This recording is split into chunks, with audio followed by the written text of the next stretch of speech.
Someone came to mind the second you clicked on this video.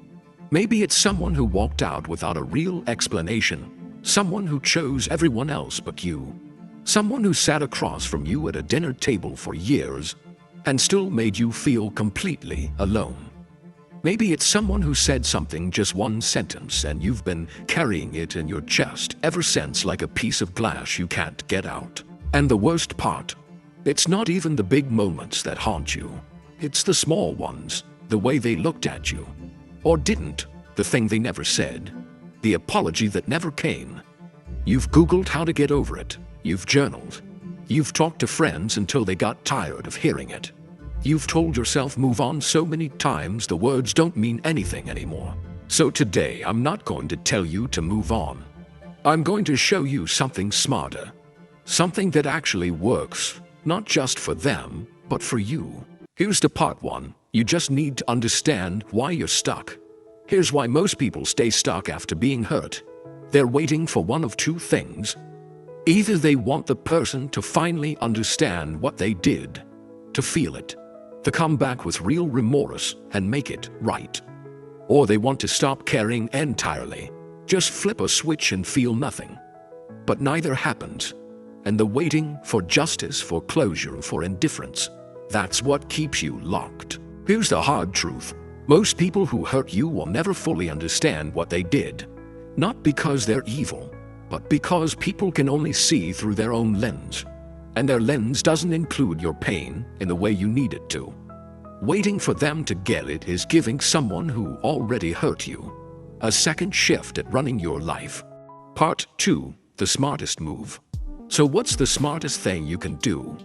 It's 3 moves, and none of them require the other person to do a single thing. Move 1. Separate the lesson from the wound. Every painful experience has 2 things inside it: the damage and the data. The damage hurts, but the data is yours to keep. What did this teach you about what you need? What you won't accept? What kind of people you want near you? Mind the data. That's how pain becomes something useful instead of just something that cost you. Move 2. Stop replaying the trial. You know what I mean? That loop in your head where you're the lawyer, the judge, and the witness, running the same argument, the same what ifs, the same why would they do that. Every time you replay it, you are re-injuring yourself. You're reopening the same wound with your own hands. The loop isn't justice, it's just more suffering. You don't have to pretend it didn't happen, but you can refuse to live in it. Move 3. Grieve it like a loss because it is one. We don't grieve people who hurt us because we think grief is only for death. But being betrayed, dismissed, or abandoned by someone you trusted is a loss.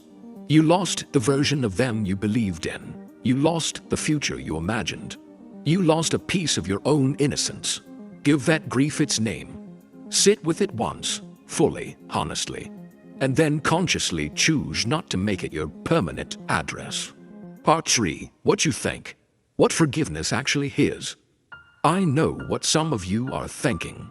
Are you about to tell me to forgive them? Yes, but not the way you've been taught.